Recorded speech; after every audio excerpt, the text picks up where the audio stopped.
കാലചക്രം ഉരുണ്ടു നീങ്ങി. രാജ്ഞിമാർ ഗർഭിണികളാണെന്ന വാർത്ത ജനങ്ങളുടെ ഇടയിൽ പരന്നു. രാജ്ഞിമാരുടെ ശരീരത്തിന് തിളക്കം കൂടി. 10 മാസം തികഞ്ഞു.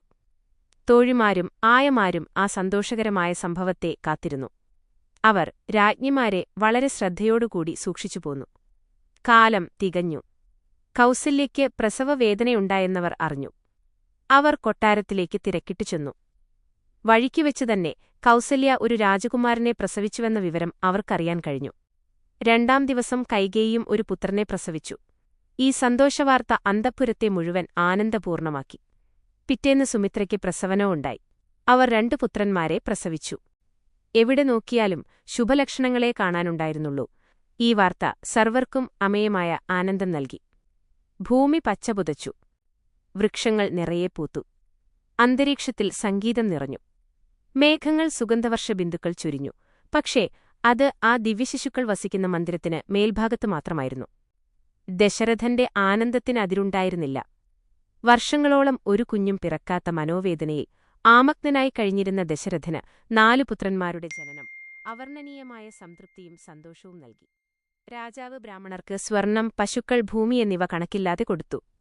ദരിദ്രർക്കിടയിൽ ധാരാളം പണവും വസ്ത്രങ്ങളും വിതരണം ചെയ്യാനേർപ്പാട് ചെയ്തു. വീടില്ലാത്തവർക്ക് സൗജന്യമായി വീടുകൾ ദാനം ചെയ്തു. വിശന്നുവലയുന്നവർക്ക് ഭക്ഷണം കൊടുത്തു.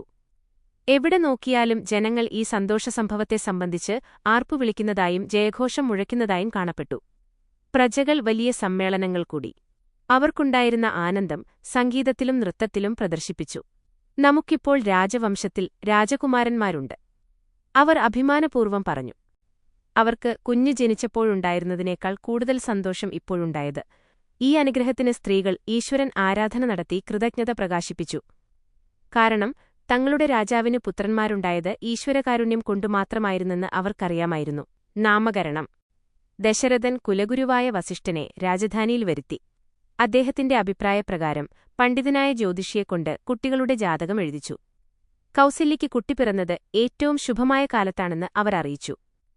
ഉത്തരായണം. ചൈത്രമാസം, വെളുത്തപക്ഷം, 9-ാം ദിവസം, പുനർവസു നക്ഷത്രം, തിങ്കളാഴ്ച, സിംഹലഗ്നം, അഭിജിത്തുകാല.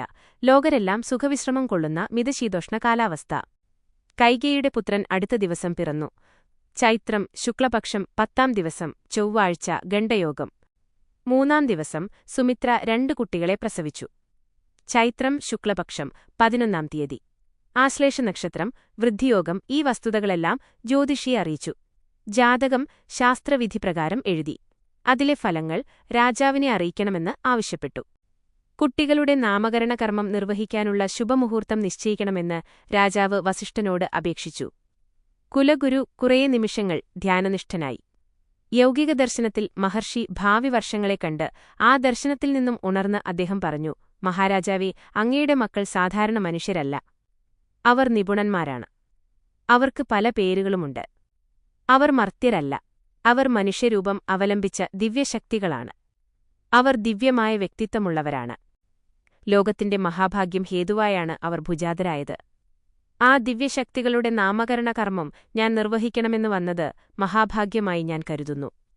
അമ്മമാർ 3, പക്ഷേ അച്ഛൻ 1. അതുകൊണ്ട് കൗസല്യയുടെ പ്രസവം മുതൽ 10 ദിവസം ബാലായ്മ അശുദ്ധമായി കരുതണം. അങ്ങനെ കൗസല്യാപുത്രന്റെ പിറവിക്ക് ശേഷം 11-ാം ദിവസം നാമകരണ കർമ്മത്തിന് ശുഭസമയമാണെന്ന് വസിഷ്ഠൻ പറഞ്ഞു. ഈ ഉപദേശത്തിന് നന്ദിപ്രകാശനം എന്ന നിലയിൽ രാജാവ് വസിഷ്ഠന്റെ പാദങ്ങളിൽ നമസ്കരിച്ചു. കുലഗുരു ആശ്രമത്തിലേക്ക് മടങ്ങുകയും ചെയ്തു. ജ്യോതിഷിയും ആ ദിവസം അംഗീകരിച്ചു. കർമ്മത്തിന് ഒരുക്കിവെക്കേണ്ട സാധനങ്ങളുടെ പട്ടിക തയ്യാറാക്കി അദ്ദേഹം അത് പ്രധാന പുരോഹിതന്റെ കയ്യിൽ കൊടുത്തു. രാജാവ് നൽകിയ സമ്മാനങ്ങളുടെ ഭാണ്ഡവുമായി അദ്ദേഹം യാത്രയായി. ദശരഥൻ ഈ ആഘോഷത്തിന് ക്ഷണപത്രം എഴുതിച്ചു. സാമ്രാജ്യത്തിലുടനീളമുള്ള സാമന്തരാജാക്കന്മാർ, പ്രഭുക്കന്മാർ, രാജസഭയിലെ അംഗങ്ങൾ, തപസ്സികൾ, പണ്ഡിതന്മാർ എന്നിവർക്കെല്ലാം അവരുടെ പദവിക്കും അന്തസ്സിനുമനുസരിച്ച് ക്ഷണപത്രം മേൽവിലാസമെഴുതി അയച്ചു. മന്ത്രിമാരോ കൊട്ടാരം പണ്ഡിതന്മാരോ ഉദ്യോഗസ്ഥന്മാരോ ബ്രാഹ്മണരോ ആയിരുന്നു ഈ ക്ഷണപത്രങ്ങൾ കൊണ്ടുപോയത്. ക്ഷണിക്കപ്പെട്ടവരുടെ സ്ഥിതിക്കും അന്തസ്സിനുമനുസരിച്ചായിരുന്നു ആളെ അയച്ചിരുന്നത്. 10 ദിവസം കഴിഞ്ഞു. അയോധ്യാനഗരം അധികമനീയമായി അലങ്കരിക്കപ്പെട്ടു. അത് നയനാനന്ദകരമായി പ്രശോഭിതമായി. സ്വർഗത്തിലെ ദൈവഭൂതന്മാർ പാടുകയാണോ എന്ന് ജനങ്ങൾ അത്ഭുതപ്പെടുമാറ് സംഗീതത്തിന്റെ മാധുര്യം അന്തരീക്ഷത്തിൽ നിറഞ്ഞ് രാജ്യത്തിന്റെ നാനാഭാഗങ്ങളിലും പരന്നു. തെരുവീഥികളിൽ പരിമളദ്രവ്യം കൂടഞ്ഞു. നഗരം സന്ദർശകരെക്കൊണ്ട് നിറഞ്ഞുവിഴിഞ്ഞു. തപസ്സികൾക്കും പരിജനൾക്കും കൊട്ടാരങ്ങളിൽ പ്രവേശിക്കാമായിരുന്നു. മറ്റുള്ളവർക്കാർക്കും അതിനുള്ള അനുവാദം ഉണ്ടായിരുന്നില്ല. ബാക്കിയുള്ളവർക്കും പ്രത്യേക വസതികൾ ഏർപ്പെടുത്തപ്പെട്ടിരുന്നു. അതിഥികളെയും മറ്റ് ക്ഷണിക്കപ്പെട്ടവരെയും സ്വീകരിക്കുന്നതിനായി തലസ്ഥാനിയുടെ അജ്ഞത്വത്തിൽ പന്തലുകൾ സൗകര്യപ്പെടുത്തിയിരുന്നു. അവർക്കെല്ലാം നാമകരണത്തിന്റെ ചടങ്ങുകളൊന്നും വിട്ടുപോവാതെ നോക്കിക്കാണാൻ സാധിക്കുന്ന വിധം അവരെ യഥായോഗ്യം ഇരുത്തി. ഉടനെ രാജാവിന്റെ സഭാമണ്ഡപത്തിൽ നിന്നും സംഗീതമുയർന്നു. ബ്രാഹ്മണരുടെ വേദോച്ചാരണവും കേൾക്കാമായിരുന്നു. മനോജ്ഞമായി അലങ്കൃതമായ ആ ഹാളിൽ 3 രാജ്ഞിമാരും മക്കളെയും എടുത്തുകൊണ്ട് കടന്നുവന്നു. ബ്രഹ്മാവ്, വിഷ്ണു, മഹേശ്വരൻ എന്നീ ത്രിമൂർത്തികളെ എടുത്തുകൊണ്ടുപോകുന്ന ദിവ്യമാതാക്കളെപ്പോലെ അവർ പ്രശോഭിച്ചു. അവരുടെ മുഖങ്ങളിൽ പ്രകാശിച്ചിരുന്ന ആനന്ദവും തേജസ്സും വർണ്ണനാതീതമായിരുന്നു. മാതാക്കൾ കടന്നുവരുന്നത് കണ്ടപ്പോൾ ജനങ്ങളിൽ നിന്നും ജയാരവം ഉയർന്നു. സ്ത്രീകൾ അവരുടെ മുമ്പിൽ മംഗളദീപം ഒഴിഞ്ഞു. അവർക്ക് പ്രത്യേകമായ ഇരിപ്പിടങ്ങൾ സൗകര്യപ്പെടുത്തിയിരുന്നു. കൗസല്യ ആദ്യം ആസനസ്ഥയായി. പിന്നെ സുമിത്രയും കൈകേയിയും ഇരുന്നു. ദശരഥ ചക്രവർത്തി കൗസല്യയുടെ വലതുവശത്തായി ഇരിപ്പുറപ്പിച്ചു. ദശരഥൻ ഈ ആഘോഷത്തിന് ക്ഷണപത്രമെഴുതിച്ചു. സാമ്രാജ്യത്തിലുടനീളമുള്ള സാമന്തരാജാക്കന്മാർ, പ്രഭുക്കന്മാർ, രാജസഭയിലെ അംഗങ്ങൾ, തപസികൾ, പണ്ഡിതന്മാർ എന്നിവർക്കെല്ലാം അവരുടെ പദവിക്കും അന്തസ്സിനുമനുസരിച്ച് ക്ഷണപത്രം മേൽവിലാസമെഴുതി അയച്ചു. മന്ത്രിമാരോ കൊട്ടാരം പണ്ഡിതന്മാരോ ഉദ്യോഗസ്ഥന്മാരോ ബ്രാഹ്മണരോ ആയിരുന്നു ഈ ക്ഷണപത്രങ്ങൾ കൊണ്ടുപോയത്. ക്ഷണിക്കപ്പെട്ടവരുടെ സ്ഥിതിക്കും അന്തസ്സിനുമനുസരിച്ചായിരുന്നു ആളെ അയച്ചിരുന്നത്. 10 ദിവസം കഴിഞ്ഞു. അയോധ്യാനഗരം അതിമനീയമായി അലങ്കരിക്കപ്പെട്ടു. അത് നയനാനന്ദകരമായി പ്രശോഭിതമായി. സ്വർഗത്തിലെ ദൈവഭൂതന്മാർ പാടുകയാണോ എന്ന് ജനങ്ങൾ അത്ഭുതപ്പെടുമാർ. സംഗീതത്തിന്റെ മാധുര്യം അന്തരീക്ഷത്തിൽ നിറഞ്ഞ് രാജ്യത്തിന്റെ നാനാഭാഗങ്ങളിലും പരന്നു. തെരുവീഥികളിൽ പരിമളദ്രവ്യം തളിച്ചു. നഗരം സന്ദർശകരെക്കൊണ്ട് നിറഞ്ഞുവിഴിഞ്ഞു. തപസ്സികൾക്കും പരിജനനങ്ങൾക്കും കൊട്ടാരങ്ങളിൽ പ്രവേശിക്കാമായിരുന്നു. മറ്റുള്ളവർക്കാർക്കും അതിനുള്ള അനുവാദം ഉണ്ടായിരുന്നില്ല. ബാക്കിയുള്ളവർക്കും പ്രത്യേക വസതികൾ ഏർപ്പെടുത്തപ്പെട്ടിരുന്നു. അതിഥികളെയും മറ്റു ക്ഷണിക്കപ്പെട്ടവരെയും സ്വീകരിക്കുന്നതിനായി തലസ്ഥാനത്തിന്റെ അങ്കണത്തിൽ പന്തലുകൾ സജ്ജപ്പെടുത്തിയിരുന്നു. അവർക്കെല്ലാം നാമകരണത്തിന്റെ ചടങ്ങുകളൊന്നും വിട്ടുപോവാതെ നോക്കിക്കാണാൻ സാധിക്കുന്ന വിധം അവരെ യഥായോഗ്യം ഇരുത്തി. ഉടനെ രാജാവിന്റെ സഭാമണ്ഡപത്തിൽ നിന്നും സംഗീതമുയർന്നു. ബ്രാഹ്മണരുടെ വേദോച്ചാരണവും കേൾക്കാമായിരുന്നു. മനോജ്ഞമായി അലങ്കൃതമായ ആ ഹാളിൽ 3 രാജ്ഞിമാരും മക്കളെയും എടുത്തുകൊണ്ട് കടന്നുവന്നു. ബ്രഹ്മാവ്, വിഷ്ണു, മഹേശ്വരൻ എന്നീ ത്രിമൂർത്തികളെ എടുത്തുകൊണ്ടുപോകുന്ന ദിവ്യമാതാക്കളെപ്പോലെ അവർ പ്രശോഭിച്ചു.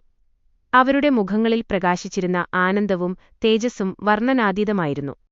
മാതാക്കൾ കടന്നുവരുന്നത് കണ്ടപ്പോൾ ജനങ്ങളിൽ നിന്നും ജയരവം ഉയർന്നു. സ്ത്രീകൾ അവരുടെ മുമ്പിൽ മംഗളദീപം ഒഴിഞ്ഞു. അവർക്ക് പ്രത്യേകമായ ഇരിപ്പിടങ്ങൾ സജ്ജപ്പെടുത്തിയിരുന്നു. കൗസല്യ ആദ്യം ആസനസ്ഥയായി. പിന്നെ സുമിത്രയും കൈകേയും ഇരുന്നു.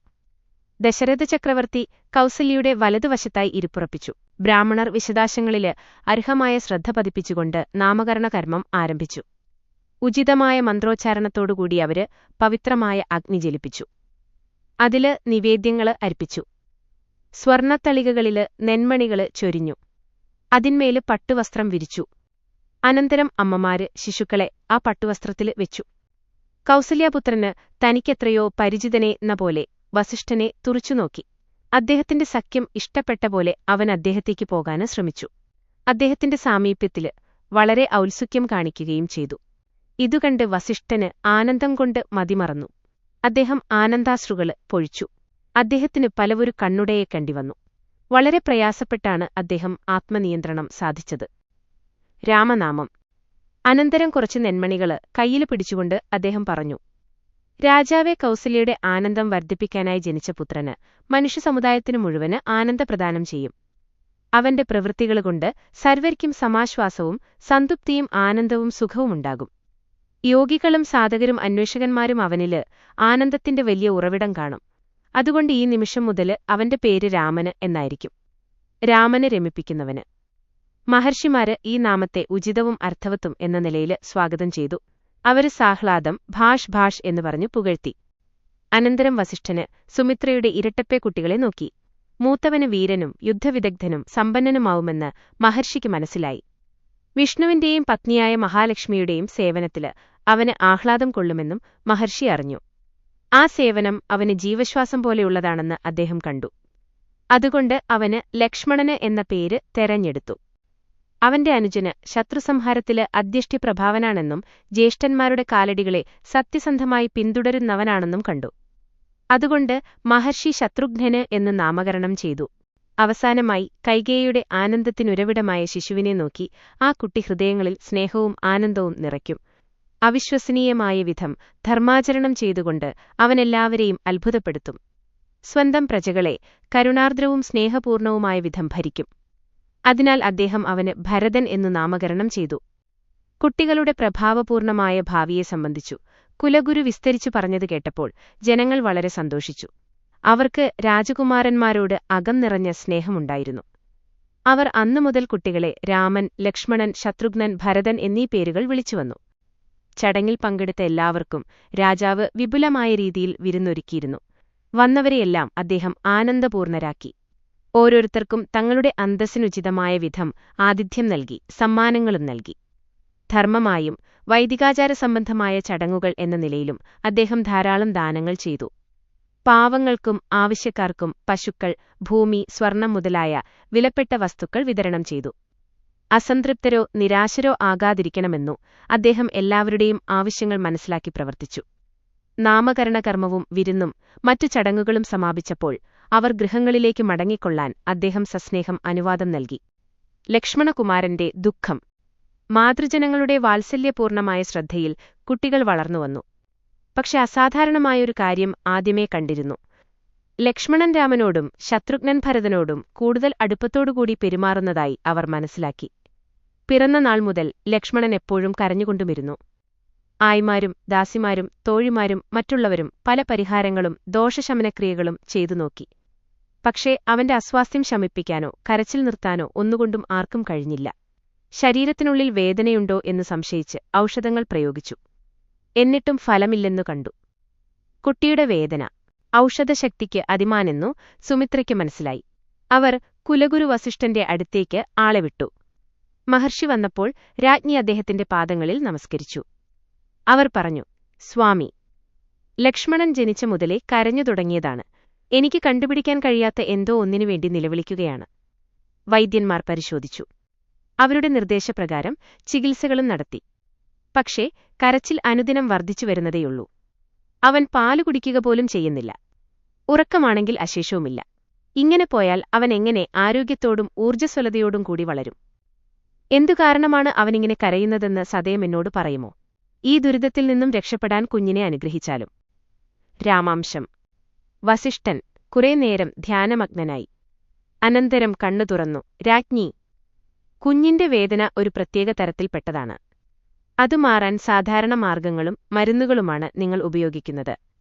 കുഞ്ഞിന്റെ പ്രശ്നം മനുഷ്യബുദ്ധിക്ക് മനസ്സിലാവില്ല. ഞാൻ പറയുന്നതുപോലെ ചെയ്യൂ. എന്നാൽ കുട്ടിയുടെ കരച്ചിൽ മാറും. മാത്രമല്ല, സന്തുഷ്ടനാവുകയും ചെയ്യും.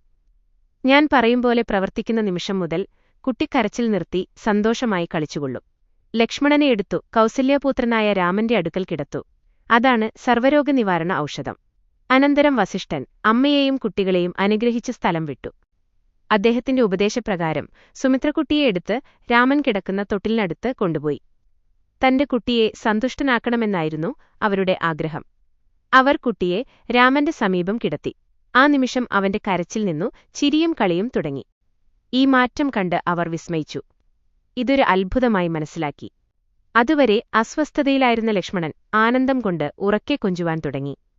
വെള്ളത്തിലേക്ക് വീണ്ടുമെറിയപ്പെട്ട മത്സ്യങ്ങൾ ആഹ്ലാദപൂർവം തെന്നിത്തെന്നി നീങ്ങുന്നതുപോലെ അവൻ കാലുകൾ ചവിട്ടിയിളക്കി. കൈകൾ സന്തോഷത്താൽ. അവൻ രാമന്റെ സന്നിധിയിലാണല്ലോ. രാമൻ ചൊരിഞ്ഞ കരുണയെപ്പറ്റി ബോധവാനായി ആനന്ദത്തിൽ ആമഗ്നനായി. ശത്രുഘ്നന്റെ കഥയും ഇതേവിധമായിരുന്നു. അവൻ യാതൊന്നും കഴിച്ചില്ല, കളിച്ചുമില്ല. എപ്പോഴും വിഷാദാത്മകമായി വളരെ അശക്തനും ക്ഷീണിതനുമായി കാണപ്പെട്ടു. കാര്യങ്ങൾ ഇത്രയും ആയപ്പോൾ സുമിത്ര അസ്വസ്ഥയായി. അതുകൊണ്ട് അവർ കുലഗുരുവിനെ രാജധാനിയിലേക്ക് ക്ഷണിച്ചുവരുത്തി. അദ്ദേഹത്തോടിതിന്റെ കാരണം അന്വേഷിച്ചു. വസിഷ്ഠൻ മന്ദഹസിച്ചു. അദ്ദേഹം പറഞ്ഞു, അമ്മേ, നിങ്ങളുടെ കുട്ടികൾ സാധാരണക്കാരല്ല. അവരൊരു ദിവ്യനാടകം അഭിനയിക്കാൻ ജനിച്ചവരാണ്. ശത്രുഘ്നനെ ഭരതനൊപ്പം കിടക്കയിൽ കിടത്തു. അപ്പോൾ കുട്ടി സന്തുഷ്ടനാകും. ഇക്കാര്യത്തിൽ ഇനി അസ്വസ്ഥയാകേണ്ടതില്ല. വസിഷ്ഠൻ അവരെ അനുഗ്രഹിച്ചു. സുമിത്ര മഹർഷിയുടെ നിർദ്ദേശങ്ങൾ ഉടൻ തന്നെ നടപ്പിലാക്കി. അനന്തരം ശത്രുഘ്നൻ ഭരതന്റെ കൂടെ തന്നെ സമയം കഴിച്ചു. 2 കുട്ടികളും അതിരറ്റ ആനന്ദത്തിൽ കഴിഞ്ഞുകൂടി. അവരുടെ പുരോഗതി ആദിത്യന്റെ തേജസ്സുപോലെ അവർ ബുദ്ധിയിലും പ്രഭാവത്തിലും അതിവേഗം വളർന്നുവന്നു. സുമിത്രയ്ക്ക് തന്റെ 2 കുട്ടികൾക്കു വേണ്ടി പ്രത്യേകമായി ഒന്നും ചെയ്യാനുണ്ടായിരുന്നില്ല.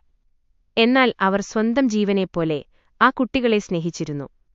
അതുകൊണ്ട് കുറേ സമയം കൗസല്യയുടെ കൂടെയും പിന്നെ കൈകേയിയുടെ കൂടെയും ചെലവഴിച്ചു. കുട്ടികളെ ലാളിച്ചും അവരുടെ ആവശ്യങ്ങൾ ശ്രദ്ധിച്ചും കഴിച്ചുകൂട്ടി. അവർ ഒരു കൊട്ടാരത്തിൽ നിന്നും മറ്റൊരു കൊട്ടാരത്തിലേക്ക് നീങ്ങി. കുട്ടികളുടെ സുഖസൗകര്യങ്ങൾക്കു വേണ്ടി ഒരു തോഴിയെ എന്ന വിധം പ്രവർത്തിച്ചു. അവർക്കായി മാതൃത്വം പുലർത്താൻ വിധിക്കപ്പെട്ടവളല്ല ഞാൻ. അവർ ചിലപ്പോൾ ഏകാന്തതയിൽ വേദനിച്ചു. തന്റെ കുട്ടികൾ തന്നോടൊപ്പമില്ലാതെ മറ്റു കുട്ടികളുടെ മാതാക്കളോടൊപ്പം സുഖമായി കഴിഞ്ഞുകൂടുന്ന അസാധാരണമായ സ്ഥിതിവിശേഷം എങ്ങനെയുണ്ടായി എന്നവർ പലപ്പോഴും അത്ഭുതപ്പെട്ടു. ഒടുവിൽ അവർ കുലഗുരുവിനെ സന്ദർശിച്ച് തന്റെ ഉത്കണ്ഠയ്ക്ക് പരിഹാരം കാണണമെന്ന് അപേക്ഷിച്ചു. മഹർഷി അതിന്റെ ശരിയായ കാരണം വെളിപ്പെടുത്തി. അമ്മേ, ലക്ഷ്മണൻ രാമന്റെ ഭാഗമാണ്, ശത്രുഘ്നൻ ഭരതന്റെ ഭാഗവും. ഈ വാക്കുകൾ അദ്ദേഹത്തിൽ നിന്നും പുറപ്പെട്ടതൊടുകൂടി അവർ സാദരം പറഞ്ഞു. അതെ അതെ, എനിക്കിപ്പോൾ മനസ്സിലായി. ഞാൻ അങ്ങയിൽ നിന്ന് ആ സത്യം മനസ്സിലാക്കി. അവർ വസിഷ്ഠന്റെ പാദങ്ങളിൽ നമസ്കരിച്ച് അന്തഃപുരത്തിലേക്ക് പോയി.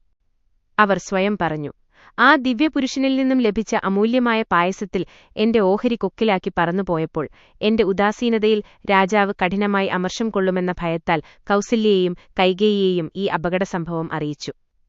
കൗസല്യ അവരുടെ പാത്രത്തിൽ നിന്നും ഓരോ ഭാഗം എനിക്ക് തന്നു. ആ 2 ഓഹരിയും കഴിച്ച് എനിക്കു മാത്രം ഇരട്ട സന്താനങ്ങളുണ്ടായി. ഓ, ഈശ്വരന്റെ മഹാത്വവും ശക്തിയും അറിയാൻ ആർക്കും സാധ്യമല്ല. അവിടുത്തെ തീരുമാനം മാറ്റാൻ ആർക്ക് കഴിയും? അതെ, അവൾ സ്വയം ആശ്വസിച്ചു. ഞാൻ 9 മാസം വരെ അവരെ വഹിച്ചു, പ്രസവവേദന സഹിച്ചു. എന്നാൽ അവരുടെ ശരിയായ മാതാക്കൾ കൗസല്യയും കൈകേയുമാണ്. യാതൊരു സംശയവുമില്ല. ഈ വിശ്വാസത്തിൽ അവൾ ഉറച്ചുനിന്നു. സന്തോഷപൂർവ്വം തന്റെ കുട്ടികളെ കൗസല്യയെയും കൈകേയിയെയും ഏൽപ്പിക്കുകയും ചെയ്തു. അവരെ ഓമനിക്കുന്നതിലും പോറ്റിവളർത്തുന്നതിലും അവരോടൊന്നിച്ചു കൂടുകയും ചെയ്തു. തോഴിമാരും അവർക്കപ്പുറമേ രാജകുടുംബത്തിലെ ബന്ധുക്കളും കളിക്കുന്ന കുട്ടികളെ നോക്കിനിന്ന് അതിയായ ആനന്ദം അനുഭവിച്ചു. അവരൊക്കെ പോയിക്കഴിയുമ്പോൾ കുട്ടികൾക്ക് ദൃഷ്ടിദോഷം തട്ടാതിരിക്കാൻ വേണ്ടത് ചെയ്യണമെന്ന് കൗസല്യ നിർബന്ധിക്കുക പതിവായിരുന്നു. പകലവസാനിച്ചതും രാവു കഴിഞ്ഞതും പ്രഭാതമായതും ഒന്നും തന്നെ തിരിച്ചറിയാത്ത വിധം കൗസല്യ എപ്പോഴും കുട്ടികളുടെ കാര്യത്തിൽ നിമഗ്നയായി. ഒരു നിമിഷത്തിന്റെ അംശം സമയത്തേക്കുപോലും അവരെ തന്റെ ദൃഷ്ടിയിൽ നിന്നും വിടാൻ അവർക്ക് കഴിഞ്ഞില്ല. കുളിക്കുമ്പോഴോ അമ്പലത്തിൽ ആരാധനയിൽ ഏർപ്പെട്ടിരിക്കുമ്പോഴോ ഒക്കെയും അവരുടെ മനസ്സ് കുട്ടികളിൽ തന്നെയായിരിക്കും. അതെല്ലാം കഴിഞ്ഞ് ക്ഷണത്തിൽ അവർ കുട്ടികളുടെ അടുത്ത് എത്തുകയും ചെയ്യും. കുട്ടികളുടെ കാര്യത്തിൽ കൂടുതൽ ശ്രദ്ധ പതിപ്പിക്കുന്നതിനായി കൗസല്യ സ്വന്തം ജോലികൾ തിരക്കിട്ട് ചെയ്തു തീർത്തിരുന്നു. ദിവ്യാനുഭവങ്ങൾ. ഒരു ദിവസം അവർ രാമനെയും ലക്ഷ്മണനെയും കുളിപ്പിച്ചു. അവരുടെ ചുരുളൻ മുടി ഉണങ്ങാനും സുഗന്ധിയാവാനും പരിമളധൂപം കൊള്ളിച്ചു. അവരെ കനകത്തൊട്ടിലിൽ കിടത്തി മധുരമായ ഉറക്കുപാട്ടുപാടി ആട്ടിയാട്ടി ഉറക്കി. അവർ ഉറങ്ങിക്കഴിഞ്ഞുവെന്ന് കണ്ട് തോഴികളെ കാവലിരുത്തി സ്വന്തം മുറിയിലേക്ക് പോയി. ആരാധനയ്ക്കായി ദിവസേന ചെയ്യാറുള്ളതുപോലെ നൈവേദ്യം തയ്യാറാക്കി സ്വർണപാത്രത്തിലാക്കി കൊണ്ടുപോയി ആരാധനാമൂർത്തിക്ക് സമർപ്പിച്ചു. കുറച്ചുകഴിഞ്ഞ് അവർ പാത്രം തിരികെ എടുക്കാനും നൈവേദ്യത്തിന്റെ സ്വൽപ്പം കുട്ടികൾക്ക് കൊടുക്കാനും വേണ്ടി കോവിലിലേക്ക് ചെന്നു. അവിടെ കണ്ട കാഴ്ച അവരെ അത്ഭുതപ്പെടുത്തി. ശ്രീകോവിലിൽ പൂജാപീഠത്തിന്റെ മുമ്പിൽ നിലത്തിരുന്ന് രാമൻ അവർ ആരാധനാമൂർത്തിക്കർപ്പിച്ചിരുന്ന നൈവേദ്യം സുഖമായി കഴിക്കുന്നു. വിശ്വസിക്കാൻ അവർക്കാദ്യം കഴിഞ്ഞില്ല. കൗസല്യ അത്ഭുതപ്പെട്ടു. ഞാനെന്താണീ കാണുന്നത്? എന്റെ കണ്ണുകൾ എന്നെ വഞ്ചിക്കുകയാണോ? ഇത് സത്യമാണോ? ഇത് സത്യമാകുമോ? തൊട്ടിലിൽ ഉറങ്ങിക്കൊണ്ടിരുന്ന കുട്ടി എങ്ങനെ കോവിലിലെത്തി? അവരെ ഇവിടെ കൊണ്ടുവന്നതാര്? അവർ തൊട്ടിലിനടുത്തേക്ക് ഓടിച്ചെന്നു നോക്കി. അവിടെ രാമൻ സുഖസുഷുപ്തി കൊള്ളുന്നത് കണ്ടു. ഇത് തന്റെ മതിഭ്രമമാണെന്ന് അവർ സ്വയം വിശ്വസിച്ചു. വിഗ്രഹത്തിനു മുമ്പാകെ വെച്ചിരുന്ന പായസപാത്രം അവിടെ നിന്നും എടുത്തുമാറ്റാനായി അവർ വീണ്ടും കോവിലിലേക്ക് ചെന്നു. അപ്പോൾ ആ പാത്രം ശൂന്യമായി കണ്ടു. ഇതെങ്ങനെ സംഭവിക്കും? കൗസല്യ ആശ്ചര്യപ്പെട്ടു. കോവിലിൽ കുട്ടിയെ കാണുക കണ്ണിന്റെ ജാലമാകാം. പക്ഷേ പാത്രം ഒഴിഞ്ഞുകണ്ടതോ? അതെങ്ങനെ മായാജാലമാകും? അങ്ങനെ അത്ഭുതത്തിന്റെയും അവിശ്വാസത്തിന്റെയും ഇടയിൽപ്പെട്ട് അവർ ഞെരുങ്ങി. പായസത്തിന്റെ അംശങ്ങൾ അടങ്ങിയ പാത്രമെടുത്ത് അതുകൊണ്ട് അവർ തൊട്ടിലിന് സമീപം ക്ഷണത്തിലെത്തി കുട്ടികളെ സൂക്ഷിച്ചും നോക്കിക്കൊണ്ടുനിന്നു. രാമൻ എന്തോ നാവിൽ നിന്നും ഉരുട്ടിക്കൊണ്ടിരിക്കുന്നതും അതിന്റെ രുചി വ്യക്തമായും ആസ്വദിക്കുന്നതും അവർക്ക് കാണാൻ കഴിഞ്ഞു. അവർ വിസ്മിതയായി അവന്റെ മുഖം തന്നെ നോക്കിക്കൊണ്ടിരുന്നു. അപ്പോൾ അഹോ, പ്രപഞ്ചം മുഴുവൻ അവിടെ ഭ്രമണം ചെയ്യുന്നതായി അവർ കണ്ടു. അവർക്ക് തന്നെപ്പറ്റിയും പരിസരത്തെപ്പറ്റിയുമുള്ള ബോധം നശിച്ചു. മുമ്പിൽ. അവരുടെ പെരുമാറ്റത്തിൽ തോഷികൾ സ്തംഭതരായി. അവർ ഉത്കണ്ഠകൊണ്ട് നിലവിളിച്ചുപോയി. പക്ഷേ കൗസല്യ അവരുടെ ശബ്ദം കേട്ടേയല്ല. ഒരു തോഷി അവളുടെ കാലടി പിടിച്ചു പരിസരബോധം ഉണ്ടാകുന്നതുവരെ കുലുക്കി. നിമിഷനേരം കൊണ്ട് ഒരു വിരയലോടെ കൂടി അവർക്ക് ബോധം വന്നു. അവർ തോഷികളെ ചുറ്റും കണ്ട് അത്ഭുതസ്തംഭതയായി കട്ടിലിലിരുന്നു. തോഷികളുടെ നേരെ തിരിഞ്ഞവർ ചോദിച്ചു, നിങ്ങൾ കുട്ടിയെ കണ്ടോ? അവർ മറുപടി പറഞ്ഞു, ഉവ്വ്, ഞങ്ങൾ വളരെ നേരമായി ഇവിടെ. ഞങ്ങളുടെ ദൃഷ്ടി കുഞ്ഞിൽ നിന്നും മാറ്റിയിട്ടില്ല. കൗസല്യ ഉത്കണ്ഠാപൂർവം അന്വേഷിച്ചു, നിങ്ങൾ അവനിൽ വല്ല മാറ്റവും കണ്ടോ? അവർ പറഞ്ഞു, കുട്ടി ഗാഢനിദ്രയിലാണ്. ദേവി അത് കാണുന്നില്ലല്ലോ. കൗസല്യയ്ക്ക് അപ്പോൾ അതൊരു സ്വന്തം പ്രശ്നമായി. താൻ കണ്ടത് മതിഭ്രമമായിരുന്നുവോ? അല്ല വാസ്തവമോ? സത്യമാണെങ്കിൽ എന്തുകൊണ്ട് തോഷികൾ അത് കണ്ടില്ല? അവർ വളരെ നേരം അതിനെപ്പറ്റി ചിന്തിച്ചു. ഒടുവിൽ സ്വയം ആശ്വസിച്ചു. കുട്ടികൾ ഈശ്വരകാരുണ്യത്തിന്റെ ഫലമായി ജനിച്ചവരാകയാൽ അവരിൽ നിന്നും ദിവ്യമായ പ്രകടനം മാത്രമേ പ്രതീക്ഷിക്കാവൂ. അവർ കുട്ടികളെ പരിചരിച്ചു. അഗാധവും മാതൃനിർവിശേഷവുമായ വ്യഗ്രതയോടെ ഭക്ഷണം കൊടുത്തു വളർത്തി. അവർ ശുക്ലപക്ഷത്തിലെ ചന്ദ്രനെപ്പോലെ കൂടുതൽ കൂടുതൽ തേജസ്സികളായി അനുദിനം വളർന്നുവന്നു. മാതാക്കൾ വാത്സല്യത്തോടുകൂടി അവരെ ഓമനിച്ചു. വിശേഷപ്പെട്ട പട്ടുവസ്ത്രങ്ങളും ആഭരണങ്ങളും കുട്ടികളെ അണിയിച്ചു. അവരുടെ അസാധാരണമായ സൗന്ദര്യം കണ്ട് മാതാക്കൾ അമേയമായ ആനന്ദം അനുഭവിച്ചു. രാമന്റെ ശൈശവം വളരെ സരളമായിരുന്നു. എങ്കിലും അവന്റെ ജീവിതത്തിലെ ഉദാത്തമായ ഭാഗമായിരുന്നു അത്. പലപ്പോഴും കൗസല്യരാമൻ തന്റെ പുത്രനാണെന്ന കഥ വിസ്മരിച്ചു ആ കുഞ്ഞു പാദങ്ങളിൽ നമസ്കരിച്ചു. അവൻ ദിവ്യനാണെന്നറിഞ്ഞുകൊണ്ട് അവന്റെ മുമ്പിൽ കൈകൂപ്പി നിന്നു. പൊടുന്നനെ തന്റെ സ്വന്തം കുട്ടിയുടെ മുമ്പിൽ കൈകൂപ്പി നിൽക്കുന്നത് ജനങ്ങൾ കണ്ടാൽ എന്തു പറയുമെന്ന് എന്നു. അവരുടെ ഈ കുഴപ്പം മറച്ചുവെക്കാൻ അവർ മേലോട്ടുനോക്കി ഉച്ചത്തിൽ പ്രാർത്ഥിച്ചു, പ്രഭോ, എന്റെ കുഞ്ഞിനെ ആപത്തിൽ നിന്നും രക്ഷിക്കണേ. ആ ദിവ്യശിശുവിനെ ധ്യാനിച്ചുകൊണ്ട് അവർ കണ്ണടച്ചു. മായയിലുള്ള ഭ്രാന്തി മൂലം ഈശ്വരനോട് യാചിച്ചു. രാമന്റെ മുഖത്ത് പ്രകാശത്തിന്റെ പരിവേഷം കണ്ട് അവർ അത്ഭുതപ്പെട്ടു. തന്റെ അനുഭവങ്ങൾ മറ്റുള്ളവരോട് പറഞ്ഞാൽ തന്റെ മനസ്സിന്റെ സമനിലയെപ്പറ്റി അവർ ചോദ്യം ചെയ്തേക്കുമെന്ന് കൗസല്യ ഭയപ്പെട്ടു. സ്വന്തം അനുഭവങ്ങൾ അവർക്ക് രഹസ്യമായി വയ്ക്കാനും സാധിച്ചില്ല. ശിശുവിന്റെ ദിവ്യലീലയുടെ പുളകം കൊള്ളിക്കുന്ന അവസ്ഥയിൽ ആത്മനിയന്ത്രണം നഷ്ടപ്പെട്ട മാതിരി അവർ തകിടം മറിഞ്ഞ് പലപ്പോഴും പ്രത്യേക രീതിയിൽ പെരുമാറി. സുമിത്രയും കൈകേയിയും അടുത്തുള്ള ചില ഘട്ടങ്ങളിൽ അവരോട് ഹൃദയം തുറന്നു കാണിക്കണമെന്ന ഔത്സുക്യം കൗസല്യയ്ക്കുണ്ടാവാറുണ്ടായിരുന്നു. പക്ഷെ അവർ സ്വയം നിയന്ത്രിച്ചു. തന്റെ അനുഭവത്തിന്റെ വിശ്വാസ്യത സംശയിച്ചിട്ട് അതു അതിശയോക്തിയോ അഥവാ തന്റെ പുത്രനെ സംബന്ധിച്ച അതിപ്രശംസയോ എന്ന ആരോപണം അവരിൽ നിന്നുണ്ടായേക്കാമെന്ന് സംശയിച്ച് സപത്നിമാരോട് അതിനെ സംബന്ധിച്ചൊന്നും പറഞ്ഞില്ല. ഒടുവിൽ ഒരു ദിവസം ദശരഥ ചക്രവർത്തിയോട് അത്ഭുതവും ഹർഷവും നിറഞ്ഞ ഈ കഥ മുഴുവൻ പറയാൻ അവർ ധൈര്യപ്പെട്ടു. അദ്ദേഹം അതു സശ്രദ്ധം കേട്ടു. കൗസല്യേ, ഇത് കേവലം നിന്റെ സങ്കല്പമാണ്. നീ കുട്ടിയെ അതിരുകവിഞ്ഞ് സ്നേഹിക്കുന്നു. അവൻ ദിവ്യനാണെന്നു നീ ഭാവന ചെയ്യുന്നു. അതിന്റെ വെളിച്ചത്തിൽ അവന്റെ ഓരോ ചലനവും പ്രവർത്തനവും നീ ശ്രദ്ധിക്കുന്നു. അതുകാരണം അവൻ അസാധാരണനും അത്ഭുതശിശുവുമാണെന്നു നിനക്കു തോന്നുന്നു. അത്രയേയുള്ളൂ. ദശരഥന്റെ മറുപടി അവരെ തൃപ്തിപ്പെടുത്തിയില്ല. അതുകൊണ്ട് ചക്രവർത്തി ചില പ്രത്യേക വാഗ്ദതി കൊണ്ട് അവരെ സമാശ്വസിപ്പിച്ചു. അവരെ അന്തഃപുരത്തിലേക്ക് പറഞ്ഞയക്കുകയും ചെയ്തു. തന്റെ നേരിട്ട് കണ്ട അത്ഭുതകരങ്ങളായ സംഭവങ്ങളോർത്ത് രാജ്ഞി അസംതൃപ്തയായിത്തന്നെ കഴിഞ്ഞു. അവർക്ക് ദശരഥന്റെ വാക്കുകളിൽ ലേശവും വിശ്വാസം വന്നില്ല. കൗസല്യ കുലഗുരുവായ വസിഷ്ഠനെത്തന്നെ സമീപിച്ചു. തന്റെ അനുഭവങ്ങളുടെ വിശ്വാസ്യതയെ സംബന്ധിച്ച് അദ്ദേഹത്തോടന്വേഷിച്ചു. അദ്ദേഹം അവരുടെ വിവരണം കേട്ടുപറഞ്ഞു. രാജ്ഞി, ഭവതി